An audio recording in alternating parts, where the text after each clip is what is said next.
Faut-il redouter un krach du marché immobilier? Évidemment, cette question, on se la pose aujourd'hui sur Boursorama puisqu'il y a des annonces qui sont faites aujourd'hui par le gouvernement. Sébastien Lay, bonjour. Bonjour David. Merci d'être là avec nous, chercheur associé à l'Institut Thomas More. On se la pose cette question, voilà, je le rappelle, parce qu'aujourd'hui, c'est pas n'importe quel jour. Enfin, on va avoir l'intégralité du plan de réforme du gouvernement en matière de logement et d'immobilier. Et on sait que l'immobilier est au cœur aussi de l'actualité avec beaucoup d'annonces en matière de réforme fiscale.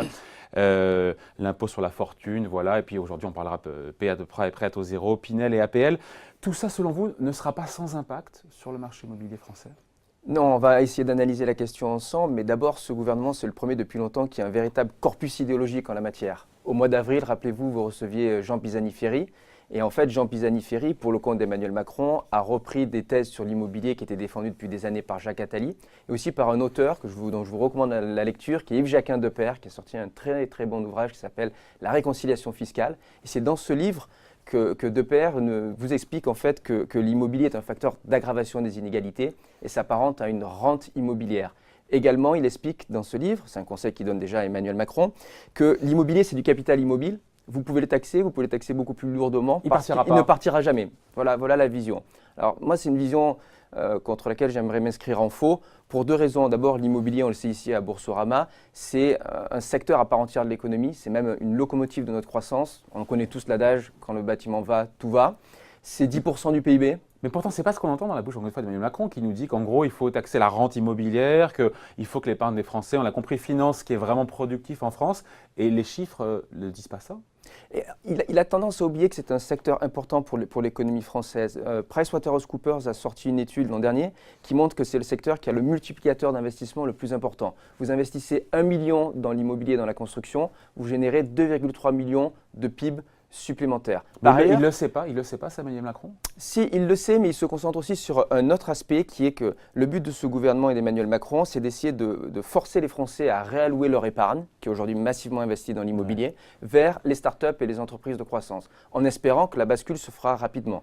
Il faut rappeler quand même que l'immobilier, c'est la classe d'actifs la plus prisée des Français. Alors vous et moi, on sait que 60% des ménages français sont propriétaires de leurs biens, mais 70% des ménages français considèrent également que le premier et seul investissement qu'ils feront de leur vie, ça sera l'immobilier. L'immobilier physique, mais aussi de nombreux véhicules de placement que vous connaissez très bien sur Boursorama, comme les fameuses SCPI, OPCI. Mais en quoi c'est productif pour l'économie réelle? Alors, deux aspects. D'abord, c'est productif pour l'économie réelle quand il y a de la construction. Deuxièmement, la structure du système français, du système fiscal, a fait qu'en termes d'épargne, les Français considèrent depuis longtemps que le seul domaine qui est sûr pour leur épargne, outre la dette d'État, c'est l'immobilier. Alors, on peut les forcer, on en parlera, c'est pour ça qu'à mon avis, il y a un risque de correction, à sortir de l'immobilier comme produit de placement. La question, c'est vont-ils faire la bascule vers les startups, pour simplifier, comme le souhaite Emmanuel Macron? Ouais.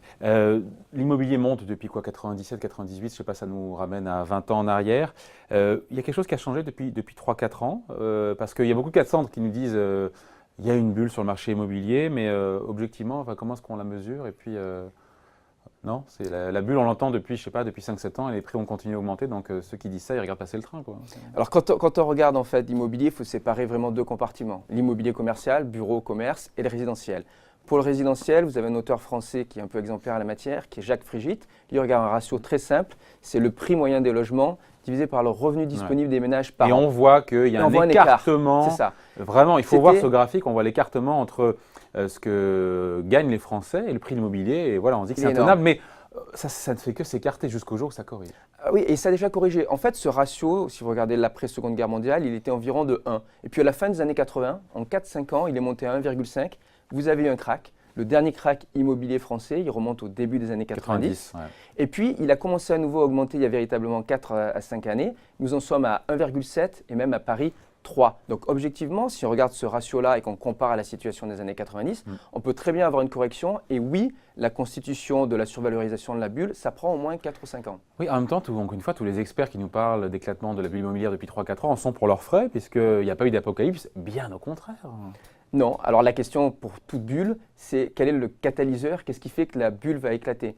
Et ma théorie aujourd'hui, et nous verrons bien l'an prochain, c'est qu'un des risques possibles d'éclatement de la bulle immobilière, ce sont les nouvelles mesures du gouvernement.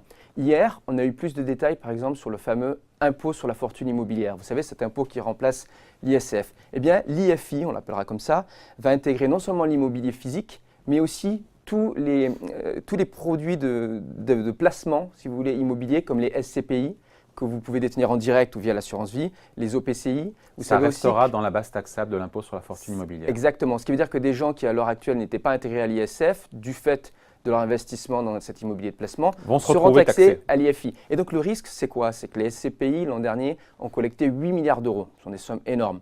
Le risque, c'est que si vous avez un changement fiscal brutal l'an prochain, vous aurez de la décollecte, peut-être des rédemptions. Et donc ces véhicules eux-mêmes qui détiennent l'immobilier de bureau de commerce seront vendeurs sur un marché qui est déjà saturé et en survalorisation. Et c'est là que la bulle peut être corrigée. Ouais, en même temps, l'ambition du gouvernement, au travers du projet sur le logement, c'est juste de construire plus vite et moins cher. C'est pas qu'il y ait une correction sur le marché immobilier. Alors pas uniquement. Alors effectivement, bien évidemment, ils ne recherchent pas un crack immobilier, ça c'est évident. On ne va pas leur prêter de mauvaises intentions. Ils recherchent deux choses, qui est plus de logement, qui est un choc de l'offre. Ça c'est plutôt un bon aspect. Le second point, c'est qu'il y a quand même cet objectif de réallocation de l'épargne. Leur pari, c'est que la bascule peut se faire rapidement et de manière saine entre l'assurance vie notamment qui stérilise l'épargne des Français pour eux dans l'immobilier et l'investissement dans les startups. On voit, c'est concomitant à la mise en place de la flat tax. La question, c'est de savoir si dans la culture de l'épargnant français moyen, cet épargnant français moyen va arriver à se délester de l'immobilier ou accepter une correction immobilière et investir massivement dans les startups. Oui, à un horizon de 10 ans. La question, c'est est-ce que ça peut fonctionner en 18 mois? Ouais. Après, encore une fois, dans toutes les mesures qui sont annoncées, quelle est celle qui peut justement jouer le rôle de catalyseur? À vous écouter, le coût des SCPI qui reste dans la base taxable à l'ISF, c'est ça qui provoque un début de correction? Pas uniquement, vous avez l'assurance vie. Quand vous regardez les compartiments de l'assurance vie, 16 milliards d'euros de collecte par an, c'est d'abord du monétaire, de l'obligataire, mais également de l'immobilier. Pour l'assurance vie, au-delà de 100 000 euros, vous passez de 23% à 30% en taxation. C'est un produit qui va être de moins en moins intéressant. Donc vous avez quand même beaucoup de leviers. Au-delà de 150 000 euros, exactement. Donc vous avez quand même beaucoup de leviers qui sont actionnés. Vous parliez du logement et du choc de l'offre. Paradoxalement, s'il fonctionne trop bien, là aussi vous aurez une correction sur le résidentiel, puisque si vous construisez massivement dans les zones tendues, les prix vont se corriger. Donc vous avez plusieurs leviers qui peuvent être actionnés. En temps normal, ces leviers-là auraient pu passer. Le risque, c'est qu'ils interviennent justement au moment où on se pose déjà depuis 2-3 ans la question de la bulle immobilière. C'est la conjonction d'un côté de survalorisation, d'un marché tendu, avec cet afflux de liquidités qui vient des banques centrales dont on parle très souvent sur Boursorama, d'un côté, mais ça en soi on a vu que la bulle n'explosait pas, et de l'autre côté, des mesures qui peuvent paraître anodines, mais qui en réalité vont avoir un impact sur les valorisations. Qui pourrait avoir un impact. Rien n'est moins sûr, mais vous pointez le risque. En fait, je pointe le risque, c'est ça l'idée, c'est de me dire, c'est un peu un signal que j'envoie au gouvernement aussi, attention, vos mesures elles seront définitivement mises en place second semestre 2018. On a déjà des taux de rendement qui n'ont plus aucun sens dans l'immobilier. Si vous mettez les deux côte à côte, la situation peut être explosive et c'est l'essentiel de l'épargne des Français. Voilà, c'était le point de vue donc de Sébastien Lay, chercheur associé à l'Institut Thomas More. Merci à vous. Merci.